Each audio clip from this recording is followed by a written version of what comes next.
है। तो मैं आपको आपकी जिंदगी के लिए छोटे छोटे कुछ 4 नियम बताना चाहता हूं और ये 4 नियम का पालन आप सब करिए। मैं आपको विनम्रता पूर्वक लेकिन विश्वास से कहता हूं कि ये 4 नियम का जो भी पालन करेगा जिंदगी में बीमारी और रोग उसको कभी आएंगे नहीं।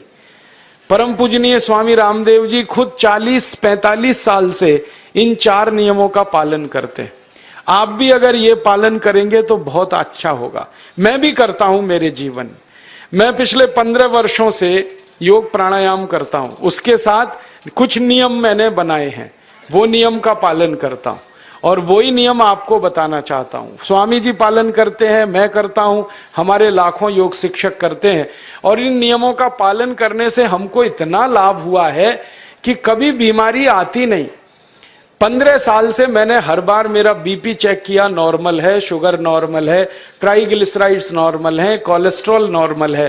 पिछले 15 साल में कभी सर्दी जुकाम भी नहीं हुआ, गला भी नहीं बैठा, कभी हॉस्पिटल नहीं देखा, कभी डॉक्टर के पास नहीं गए, क्योंकि जरूरत नहीं पड़ी। और वो जरूरत नहीं पड़ी क्योंकि हम निरोगी हैं, स्वस्थ हैं।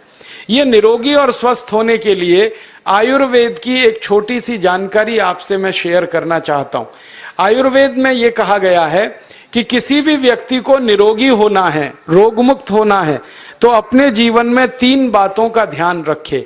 अपना वात, पित्त और कफ तीनों का संतुलन रखे। वो 3 तरह के दोष हैं हमारे शरीर में, वात, पित्त, कफ। आपने सुना होगा ये त्रिदोष आधारित शरीर है।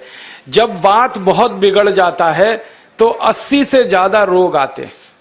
जब पित्त बहुत बिगड़ जाता है तो लगभग 46 से 50 रोग आते हैं और जब कफ बिगड़ जाता है तो 28 रोग आते हैं और वात, पित्त, कफ तीनों बिगड़ जाएं तो 148 रोग आते हैं।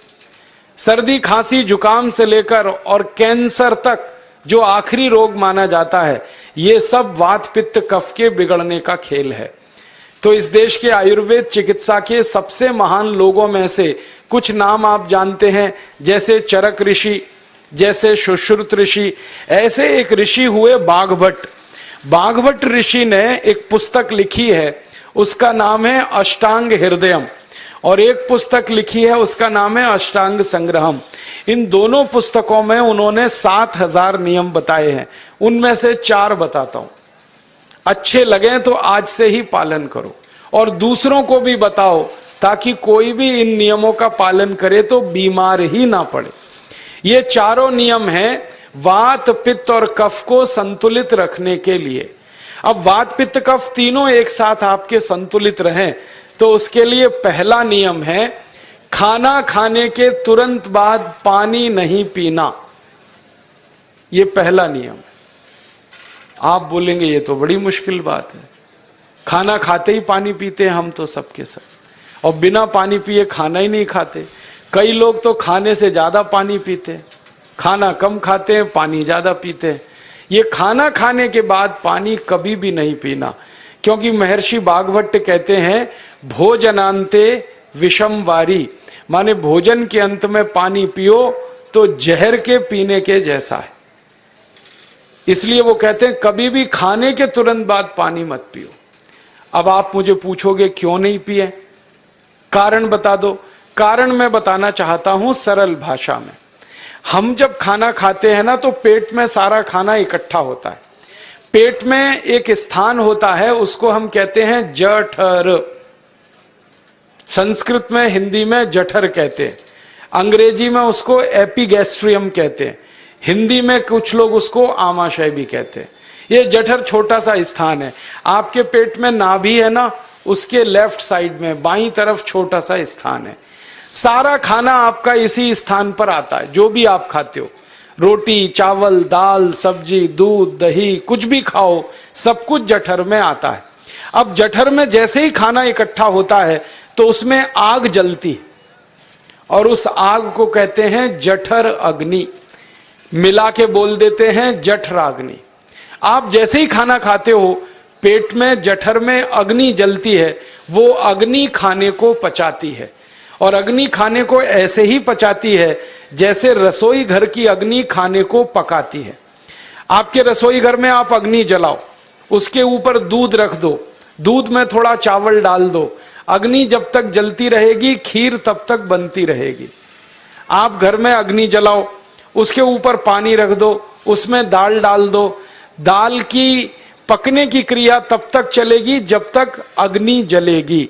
ऐसे ही पेट में होता है, जैसे ही आपने खाना खाया पेट में अग्नि जलती है, और जब तक अग्नि जलती है तो खाने के पचने की क्रिया चलती है।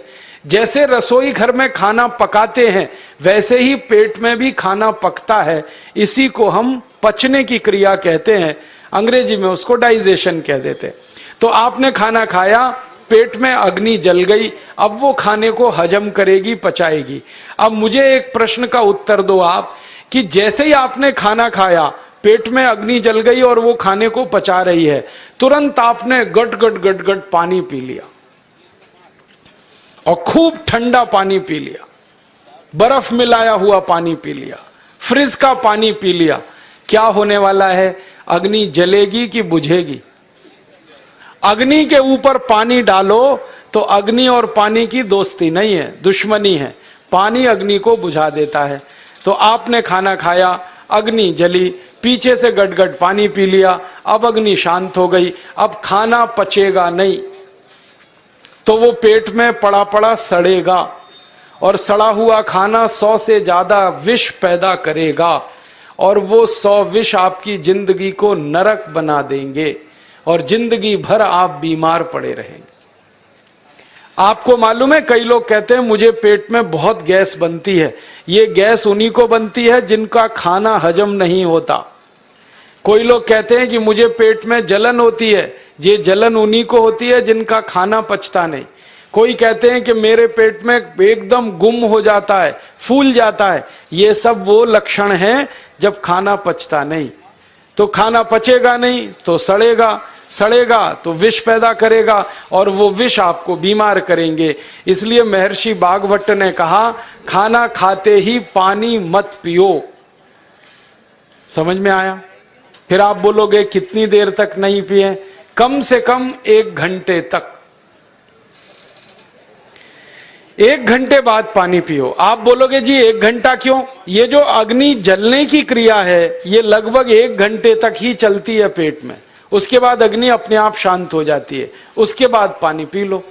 तो खाना अगर 10 बजे खाया तो 11 बजे पानी पियो, 11 बजे खाया तो 12 बजे पियो, 12 बजे खाया तो 1 बजे पियो, 1 घंटे बाद पानी पियो।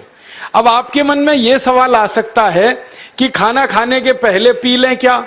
हाँ पी लो, 40 मिनट पहले पेट भर के पानी पी लो। 10 बजे खाना खाना है, 9:20 पे खूब पानी पी लो, जितना पी सकते हो। 11 बजे खाना खाना है, 10:20 पे पी लो, खूब पानी पी लो, 40 मिनट पहले। आप और एक सवाल पूछ सकते हो कि अच्छा ठीक है, खाने के बाद पानी तो नहीं पिएंगे, कुछ और पी सकते हैं क्या पानी को छोड़कर? तो उसके लिए भागवत जी कहते हैं कि खाने के तुरंत बाद अगर पीना है तो दही की लस्सी पियो, मट्ठा। खाने के बाद अगर तुरंत पीना है तो फलों का रस पियो, गन्ने का रस पी लो, संतरे का रस पी लो, मौसमी का रस पी लो, अनार का रस पी लो। अब आप कहोगे ये सब महंगी महंगी चीजें बता रहे हैं, गन्ने का रस, संतरे का रस, अनार का रस, पैसे तो है नहीं। तो सबसे सस्ता रस है नींबू का ही रस पी लो, शिकंजी बना के पी लो, वो तो सबसे सस्ता है। तो खाना खाने के बाद या तो दही की लस्सी पियो या रस पियो। और एक तीसरी चीज है, दूध पी सकते। तो खाने के तुरंत बाद पीना है तो दही की लस्सी या मट्ठा, खाने के तुरंत बाद पीना है तो कोई फल का रस, खाने के तुरंत बाद पीना है तो दूध। पानी 1 घंटे बाद पियो। और अगर एक बात ध्यान रखो तो अच्छा है कि सवेरे खाना खाते हैं जिसको हम ब्रेकफास्ट कहते हैं, नाश्ता, तो फलों का रस पीना अच्छा, दोपहर को खाना खाएं तो लस्सी और मट्ठा पीना अच्छा, और रात का खाना खाएं तो दूध पीना अच्छा। जो लोग इस नियम का पालन कर सकते हैं जिंदगी में कभी भी 80 रोग उनको नहीं हो सकते। वात पित्त कफ तीनों ही इस एक छोटे से नियम से संतुलित रहते हैं। तो ये पहला नियम मैंने आपसे कहा। दूसरा नियम एक और है, और वो नियम ये है कि पानी कभी भी पियो, घूट घूट भर के पियो। जैसे गरम चाय पीते हैं, गरम कॉफी पीते हैं, गरम दूध पीते हैं, एक एक घूट भर के, एक एक सिप करके, ऐसे ही पानी पीने की आदत डालो। ये मुंह में एक बार गिलास लगा लिया, गटागट उसको खाली कर दिया, ये तरीका गड़बड़ है। एक घूट पानी, दो घूट पानी एक बार में उतना ही पियो। आप बोलोगे ये क्या चक्कर है? बात ऐसी है कि एक एक घूट पानी जब हम पीते हैं तो मुंह की लार पानी के साथ मिलकर पेट में अंदर जाती है, और ये जो मुंह की लार होती है ये क्षारीय होती है और पेट में हमेशा अम्ल बनता रहता है। तो एक घूट पानी पिया, मुंह की लार इसके साथ अंदर गई, दो घूट पिया और ज्यादा गई, बार बार लार अंदर जाएगी तो क्षार पदार्थ पेट के अम्ल के साथ मिलेगा। पेट में अम्ल बनता है, मुंह में लार क्षारीय होती है। तो ये क्षार को अम्ल में मिला दिया जाए और ये अच्छे तरीके से मिलकर पेट में जाए तो कभी भी कोई व्यक्ति के पेट को अम्लता नहीं होती, एसिडिटी नहीं होती।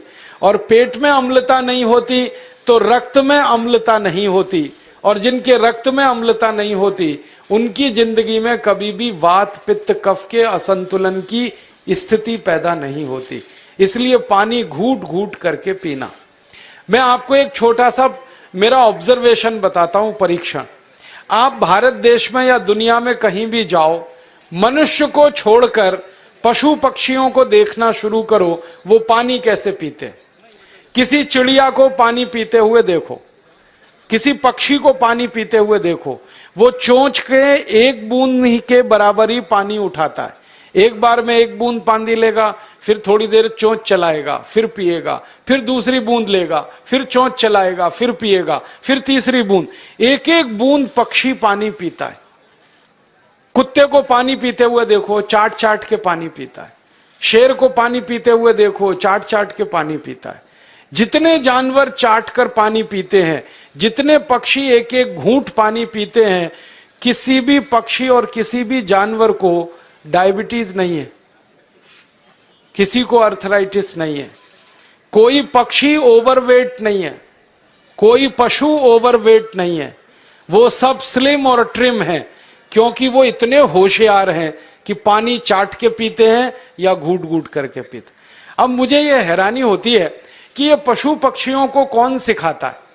वो अपने जन्म से ये ज्ञान सीख के आते। उनका कोई गुरु नहीं है, उनका कोई विद्यालय नहीं है, उनके कोई प्रशिक्षण शिविर नहीं लगते, फिर भी उनको इतनी अकल है कि पानी घूट घूट पीना। और हम ये मनुष्य जिनके इतने गुरु, इतने विद्यालय, इतने कॉलेज, सीखने वाले, सिखाने वाले, और हम मूर्खों के मूर्ख गटागट गटागट पानी पीते रहते। तो पानी पीने का तरीका बदल दो, घूट घूट भर के पानी पियो। ये दूसरा नियम है। तीसरा नियम है कि जिंदगी में कितनी भी प्यास लगे, ठंडा पानी कभी मत पियो। बर्फ डाला हुआ पानी, फ्रिज में रखा हुआ पानी, वाटर कूलर का पानी जिसका तापमान बहुत कम है, ये कभी मत पीना। क्यों? क्योंकि शरीर आपका गर्म है और पानी ठंडा है। अब होता क्या है वो मैं समझाता हूं सरल भाषा में। पेट तो गर्म है, अब इसमें ठंडा पानी डाल दिया आपने तो अंदर झगड़ा होता है। और झगड़ा क्या होता है? या तो पानी पेट को ठंडा करेगा या पेट पानी को गर्म करेगा। अगर पानी ने पेट को ठंडा कर दिया तो पेट के ठंडा होते ही हृदय ठंडा होता है, हृदय के ठंडा होते ही मस्तिष्क ठंडा होता है, मस्तिष्क के ठंडा होते ही आदमी ठंडा होता है, और आदमी ठंडा होते ही राम नाम सत्य होती है। आपको मालूम है, जब शरीर ठंडा पड़ जाता है तो घर में भी नहीं रखते, निकाल के बाहर सड़क पे रख देते। जो घर आपने बनाया अपनी मेहनत से, शरीर के ठंडा पड़ते ही निकाल बाहर करते हैं उस घर में से, और फिर चिल्लाने लगते हैं, लेके जाओ, जल्दी लेके जाओ, इसको जला के आओ। माने ठंडे शरीर की इज्जत नहीं है। तो ठंडा पानी क्यों पी रहे हो भाई? बंद कर दो। कोई जानवर ठंडा पानी नहीं पीता, कोई पक्षी नहीं पीता। तो आप ये ठंडा पानी पीना बंद करो, सादा पानी पीना शुरू करो। और गर्मी के दिनों में बहुत अगर आपको तकलीफ है तो मिट्टी के घड़े का पानी पी लेना, फ्रिज का और बर्फ का नहीं पीना। ये तीसरा नियम है। और चौथा और आखिरी नियम है कि आप सवेरे ही सवेरे जब सोकर उठते हो तो सबसे पहले पानी पियो। जैसे ही आपकी आंख खुल गई तो पहले 2-3 गिलास पानी पी लो, उसके बाद आप टॉयलेट में जाओ। उठते ही पानी पियोगे तो 2 फायदे हैं। पहला फायदा यह है कि पानी पेट में जाकर बड़ी आंत को साफ करता है, और जैसे ही बड़ी आंत की सफाई होगी पेट पे दबाव पड़ेगा और आप संडास घर में जाएंगे, 2-3 मिनट में पेट आपका साफ हो जाएगा। जिनका पेट सुबह एक बार में साफ हो जाता है उनकी जिंदगी में कभी रोग नहीं आता।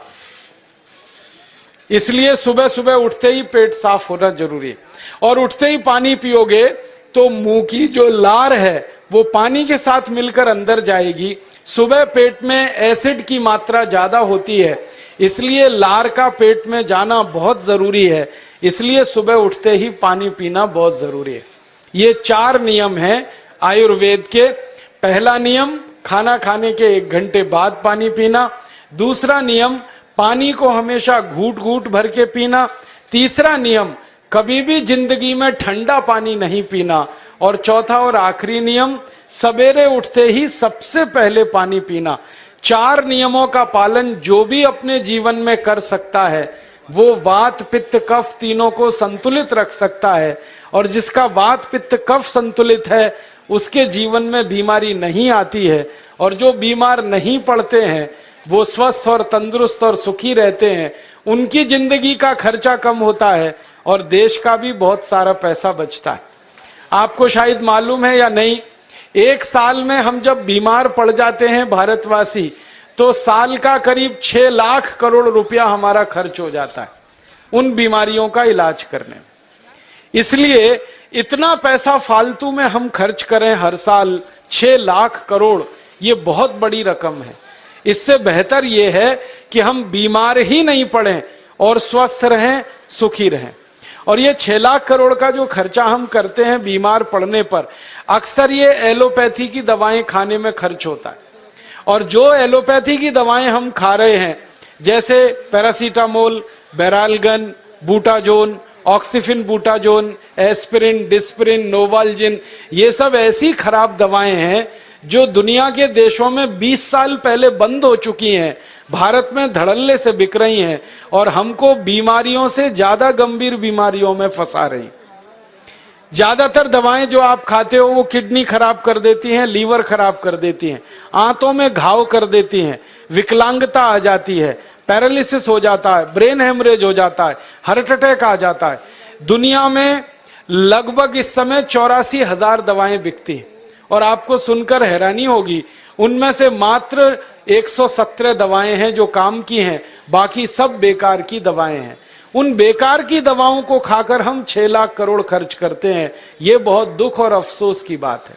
और ये 6 लाख करोड़ का खर्चा समाज के वो लोग करते हैं जिनको जिंदगी में हर समय अपना आर्थिक स्थिति को देख के चलना पड़ता है, जिनकी आमदनी बहुत नहीं है, जिनके घर में आमदनी के बहुत ज्यादा साधन नहीं है, उनको ये पैसा खर्च करना पड़ता है। तो कई बार क्या होता है, किसी का घर बिक जाता है, किसी का खेत बिक जाता है, किसी के घर के गहने गिरवी रख जाते हैं, किसी को कर्ज लेना पड़ जाता है, किसी को कर्ज लेकर दोबारा कर्ज लेना पड़ जाता है।